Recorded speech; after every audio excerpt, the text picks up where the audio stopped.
आप देख रहे हैं देश लाइव, देश की आवाज।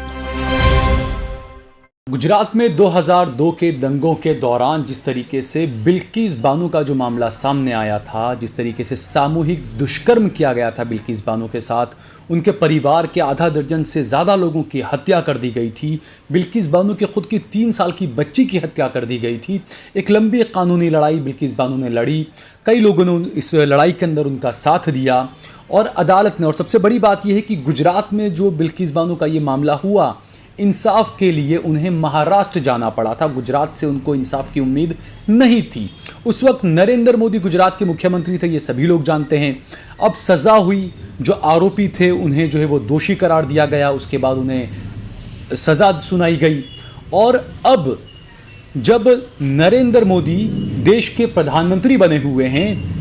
15 अगस्त के दिन वो लाल किले की प्राचीर से बड़ी बड़ी बातें कर रहे थे वुमन और महिला सशक्तिकरण की। उसी दिन गुजरात की उनकी सरकार, जो बलात्कारी हैं, जो हत्यारे हैं, उन्हें जो है वो आज़ाद कर रही थी। जी हाँ, गुजरात सरकार ने जो फैसला लिया था कि बिल्किस बानो के दुष्कर्म के और उसके परिवार के जो हत्यारे हैं उन्हें आज़ाद कर दिया जाए। इस मामले को लेकर जगह जगह जो प्रदर्शन शुरू हुए हैं, लेकिन गोदी मीडिया खामोश है। जिस तरीके से जो लोग आवाज़ उठाते थे कि मुस्लिम महिलाओं के लिए हम आवाज़ उठा रहे हैं, 3 तलाक के लिए, वो तमाम लोग जो है वो अब बिल्कुल खामोश बैठे हुए हैं। आज अहमदाबाद के अंदर कांग्रेस की तरफ से भी प्रदर्शन किया गया। कांग्रेस के विधायक गयासुद्दीन शेख साहब हैं, जिन्होंने गुजरात दंगों को भी काफ़ी करीब से देखा। उस वक्त ये नहीं देखा गया था कि कौन हिंदू है कौन मुसलमान है, मदद के लिए हमेशा आगे रहें। ग्यासू भाई से हम बात करेंगे, कांग्रेस के एमएलए हैं, विधायक हैं दरियापुर से। ग्यासू भाई, इंसाफ का कहीं ना कहीं एक मजाक बना दिया गया ऐसा लगता है बिल्किस बानो के मामले में। गुजरात सरकार ने जो फैसला लिया, ऐसे बलात्कारी लोग, हत्यारे लोग कि 3 साल के बच्चे को भी उन्होंने कुछ समझा नहीं, उसकी भी हत्या कर दी, ऐसे लोगों को गुजरात सरकार ने 15 अगस्त के दिन आज़ाद कर दिया। क्या कहेंगे आप? पिछले जो 7-8 सालों से देश में जिस तरीके से शासन चल रहा है, इंसाफ की कोई उम्मीद बची नहीं है। जिस तरीके से गुजरात एक ऐसा माना जाता था हिंदुस्तान में कि एक बहुत ही संस्कारी नगरी है, और गुजरात के अंदर महात्मा गांधी, सरदार वल्लभ भाई पटेल जैसे शख्सियतें पैदा हुई कि जिन्होंने इंसाफ के लिए भी हमेशा आवाज़ को उठाया भी और आवाज़ को बुलंद भी किया। लेकिन जिस दिन से इस केंद्र सरकार में, मैं खुल करके बोलना चाहूँगा कि नरेंद्र मोदी की सरकार, अमित शाह की सरकार, और ख़ास तो मैं कहूँगा कि आरएसएस की कठपुतली वाली जो सरकार आरएसएस के एजेंडा को जिस तरीके से लागू कर रही है, और अब इंसाफ की उम्मीद लोगों को रही नहीं है। जो ये मामला, इतना ज़बरदस्त मामला कि 7 लोगों की हत्या होती है, बलात्कार होता है, इतनी बमुश्किल बहुत लंबी लड़ाई के बाद उनको कुछ इंसाफ मिलता है, और अचानक से जिस बेशर्मी तरीके से, यानी सरकार ने, केंद्र सरकार की जो मार्गदर्शिका है, जो कैदियों को जिनको जन्म टिप की सज़ा हुई है, आजीवन कैद हुई है, उनके लिए जो उनके लिए मार्गदर्शिका है, उसको भी दरकिनार करते हुए जिस तरीके से यहाँ पे इन गुंडों को जो छोड़ा है, मैं मानता हूँ कि हर इंसाफ परस्त, हर एक शहरी नागरिक जो जिम्मेदार है, उसको बहुत ही इस केस के बाद आहत हुई है। और ये एक सीधा सा प्रतिबिंब है कि सरकार किस तरीके से इस देश के अंदर ये जो फासिस्ट लोग हैं, ये किस तरीके से देश को चलाना चाहते हैं। न इंसाफ है, न महिलाओं के साथ इंसाफ है, और जिस तरीके और जिस ढंग से इस जुल्म की जो सरकार चल रही है, मैं मानता हूँ कि देश के भविष्य को अंधेरे में डालने की ये कोशिश जो है, ये पिछले कुछ 7-8 सालों से इस देश में हो रही है। अच्छा ग्यासू भाई, जिस तरीके से आपने कहा कि बीजेपी आरएसएस के दिखाए हुए रास्ते पर चलती है, बिल्कुल ये साबित भी ऐसा होता है, क्योंकि गावस्कर की एक किताब थी, सावरकर की, माफ़ कीजिएगा, किताब थी, उसमें उन्होंने ये कहा था कि जो रेप होता है, जो लड़कियों के साथ में बलात्कार होता है, उसका इस्तेमाल किया जाना चाहिए राजनीति के तौर पर, एक हथियार के तौर पर। तो गुजरात सरकार कहीं ना कहीं बिल्कुल सावरकर वाली नीति पर जो जा रही है, तो क्या देश का हिंदू इससे खुश होगा? देश का हिंदू खुश नहीं है। मैं आपको बहुत जिम्मेदारी से कहना चाहूँगा कि देश का हिंदू खामोश है, डर में है, भय में है, क्योंकि इनको जिन लोगों ने इंसाफ की आवाज़ उठाने की कोशिश की, मजलूमों की, बेजुबानों की जुबान भरने की कोशिश की, आप देखो कि क्या हाल इन्होंने तिस्सा सेतलवाल का किया है, क्या हाल इन्होंने जो संजीव भट्ट जी का उन्होंने किया है, यानी और जो श्री कुमार जी थे दिया जी, कि जिन्होंने मजलूमों की जो लड़ाई थी उसको लड़ने की कोशिश की, देश में संविधान को बचाने की जिन्होंने कोशिश की, आज देश को संविधान को बचाने वाले लोग जेलों में हैं और बलात्कारियों को सरकार छोड़ रही है। यानी बिल्कुल खुला मामला दिखता है कि बिल्कुल जो सावरकर ने जो कहा उसी पर ये लोग, क्योंकि इनके जो कुछ है, इनके मसीहा, इनके गॉडफादर यही हैं, इन्हीं विचारधारा पे ये लोग ये चल रहे हैं। लेकिन जिस तरीके से दंभ करते हैं कि एक तरफ जिस तरीके से लाल किले से कुछ बात करते हैं और उनकी सरकार उसी दिन उसी रोज़ इस गुजरात के अंदर जो काम मैं मानता हूँ कि इतनी बेशर्मी, इतने बेशरम नेता मैंने आज तक मेरी इतनी जो पॉलिटिकल लाइफ है मैंने नहीं देखा। मैंने बहुत बड़े बड़े झूठों को देखा है, लेकिन इतने बड़े झूठे मैंने नहीं देखे कि जिनकी कहनी और करने में इतना फ़र्क हो। इनके सीने में दिल नहीं है। ये तो साफ लगता है कि बिल्कुल नंगापन पर जो है वो सत्ता के उसमें तांडव मचा रहे हैं, ऐसा लगता है। दूसरा ये कि हमने देखा था 3 तलाक के वक्त कई नेता थे, प्रधानमंत्री नरेंद्र मोदी खुद भी थे, इसके अलावा जो मीडिया है उसका रोल काफ़ी शंका के घेरे में है। 3 तलाक के वक्त कहा जाता था कि भाई हम तो मुसलमान महिलाओं के फेवर में हम बात करते हैं, हम खड़े रहेंगे उनके लिए। निर्भया के वक्त आपने जो कहा बिल्कुल सही बात कि निर्भया के वक्त भी जो है वो सारे संगठन और सब सड़कों पर उतरे थे। लेकिन बिल्किस के मामले में मीडिया भी खामोश है, दूसरे संगठन भी खामोश हैं, दूसरी सियासी पार्टियां भी खामोश है। राहुल गांधी ने ट्वीट किया, राहुल गांधी ने बयान किए, कांग्रेस के नेता आगे आ रहे हैं, MIM के कुछ लोग आगे आए। बाकी जिस तरीके से उठना चाहिए दूसरी विपक्षी पार्टियां कुछ नहीं कर पा रही है इसमें। जिस तरीके से जिस जुनून के साथ इस आवाज़ को उठाना चाहिए, मैं मानता हूं कि विपक्षी पार्टियां भी इसमें फेल हो चुकी है। बहुत दुख के साथ कहना पड़ता है कि जिस ढंग से, जिस तरीके से इसके लिए एकजुट होकर के रोड पे आना चाहिए वो दिखाई नहीं देता है। छोटी मोटी जो लड़ाई है, छोटी मोटी जो बातें हैं, कुछ NGO, कुछ संगठन, कुछ पॉलिटिकल पार्टी, कांग्रेस कुछ आवाज़ उठा लेती है, कुछ MIM हो या ऐसी दूसरी कोई भी पार्टी, मैं ये नहीं कहूँगा किसी, मैं पॉलिटिक्स की बात नहीं करूँगा, लेकिन तमाम जो भी पार्टी है कि वो फिर भी थोड़ी बहुत आवाज़ को वो उठा लेते हैं और अपनी बात को रखने की ये नाइंसाफ़ी के सामने कोशिश करते हैं। लेकिन बाकी सब पॉलिटिकल पार्टी बैठ करके तमाशा देखने का काम करती है। और इन्होंने मीडिया को तो इस तरीके से कठपुतली बना दिया है कि आज जब अपने निर्भया के मामले देखें, जब भी कोई ऐसे बलात्कार के मामले आए तो मोमबत्ती ले लेकर के पूरे रोड भर जाते थे, पूरे शहर के अंदर लोग रैली और मार्च किया करते थे। लेकिन आज देखो तो वो देखने नहीं मिलता है। आज भी जो सेक्युलर हिंदू है वो मेजॉरिटी में है, लेकिन वो इनके भय के सामने, इनके डर के सामने, जिस तरीके से इनकी जो साइबर क्राइम जो सोशल मीडिया है, जिस तरीके से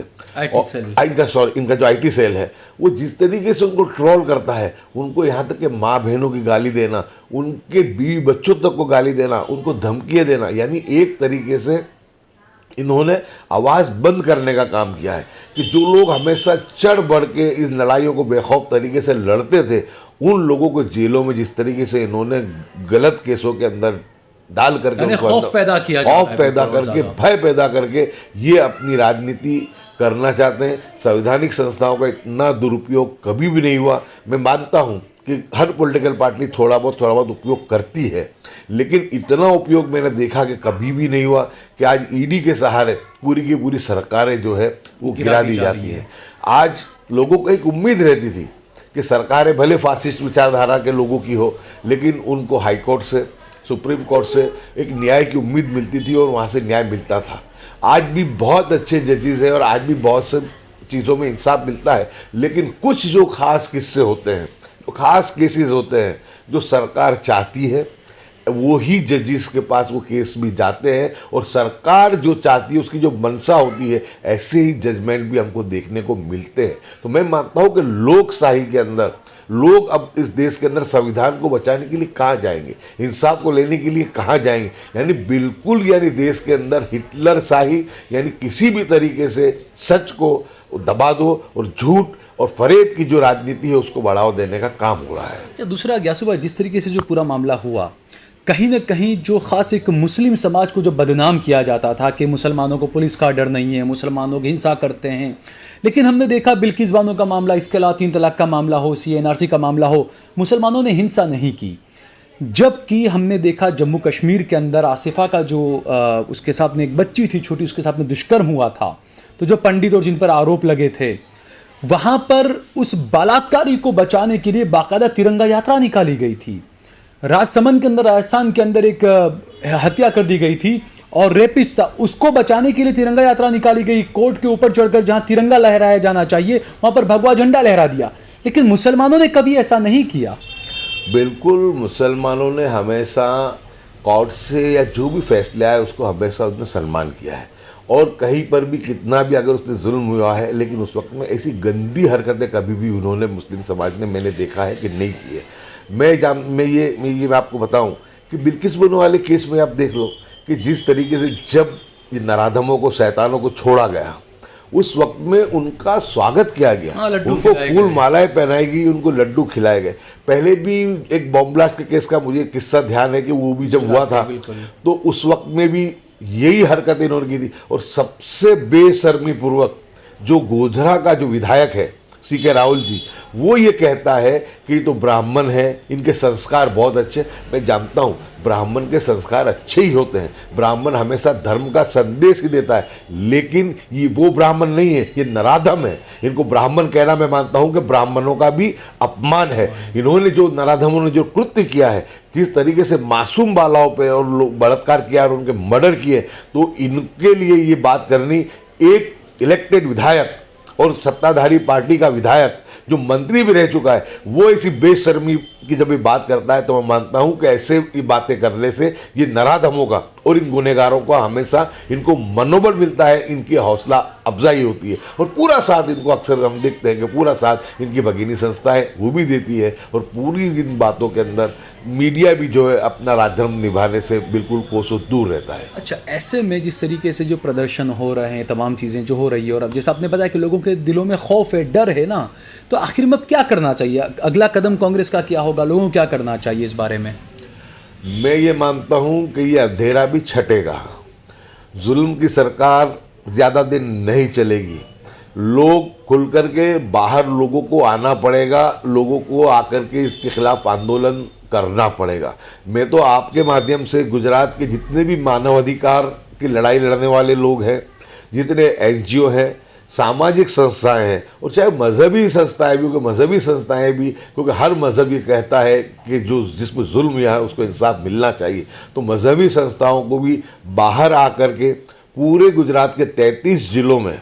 33 डिस्ट्रिक्ट्स में इसके लिए कार्यक्रम होने चाहिए, आवेदन पत्र देने चाहिए, धरने और प्रदर्शन के कार्यक्रम भी होने चाहिए। और आपकी इस देश से लाइव आपका बहुत बड़ा एक चाहने वाला वर्ग है, बहुत बड़े गुजरात के जो समझने वाले लोग हैं, आपकी चैनल को देखते हैं, तो मैं आपकी चैनल के माध्यम से मैं कहूँगा कि पूरे गुजरात में लोग निकलें और अपना जो इस मामले में जो ये नराधम कृत्य जो हुआ है, ये जो बिल्कुल नाइंसाफ़ी, ये जुल्म है, बिल्कुल सरासर जुल्म है, इसके खिलाफ आवाज़ उठानी चाहिए। और हर डिस्ट्रिक्ट में जा कर के कलेक्टर को और उनको आवेदन पत्र देना चाहिए, कहना चाहिए कि सरकार को इस पर पुनर्विचारणा करके इनकी जो माफ़ी है उसको परत लेनी चाहिए। आज ही मैंने राष्ट्रपति जी को भी, मैंने धारासभ्य इमरान खेड़ावाला और धारासभ्य जातप्रीत, हमने उनको भी पत्र लिखा है कि राष्ट्रपति जी, आप भी महिला हैं,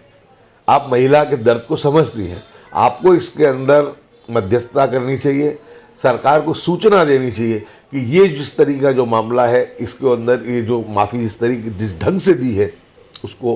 परत लेनी चाहिए, वापस लेनी चाहिए, और इन गुनहगारों को वापस से जेल में भेजना चाहिए। नहीं तो सिर्फ मुस्लिम ही नहीं, लेकिन महिलाओं का भी, ये जो सरकारें हैं, न्यायतंत्र है, और जिस तरीके से ये जो पूरा मामला चला, तो उनका जो है उनका विश्वास, उनका भरोसा टूट जाएगा, लोगों के अंदर खौफ का माहौल हो जाएगा। लोगों को खौफ, डर में बिल्कुल आना नहीं है। इस जालिम सरकार के सामने लोकशाही है, हमको हमारी आवाज़ को उठाना है, हमारी आवाज़ को रखना है, आज नहीं तो कल। लेकिन लोग सड़कों पे भी आएंगे और इन जालिमों को, क्योंकि हिंदू समाज जो सेक्युलर है वो देख रहा है, वो भी समझ रहा है कि जिस तरीके से हो रहा है, ये बात अलग है कि खामोशी है, खामोशी इनके डर और खौफ की वजह से है, लेकिन वो भी एक दिन ऐसा आएगा कि लोग सब बहुत बारीक नज़र से देख रहे हैं, हिंदू भी और मुस्लिम भी। और मुझे भरोसा है कि जिस तरीके हिंदुस्तान का जो हिंदू है उसमें मेजॉरिटी 99% सेक्युलर लोग हैं। मुस्लिम समाज ने तो हमेशा सेक्युलरिज्म को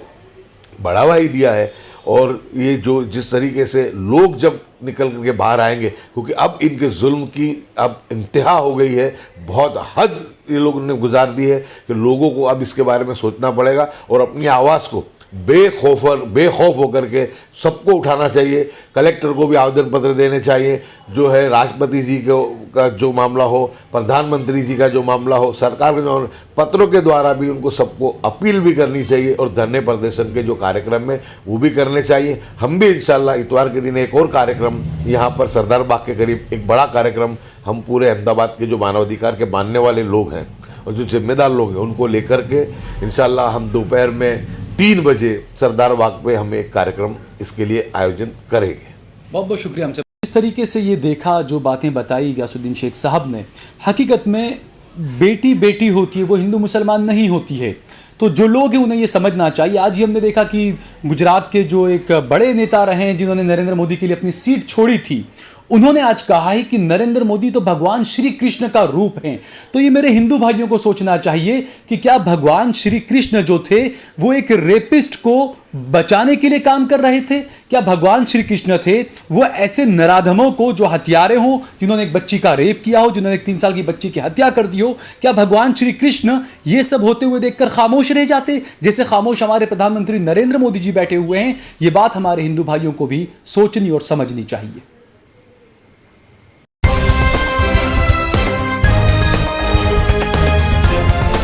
देश और दुनिया की तमाम छोटी और बड़ी खबरों के लिए हमारे चैनल को सब्सक्राइब करना न भूलें और बेल का बटन जरूर दबाएं।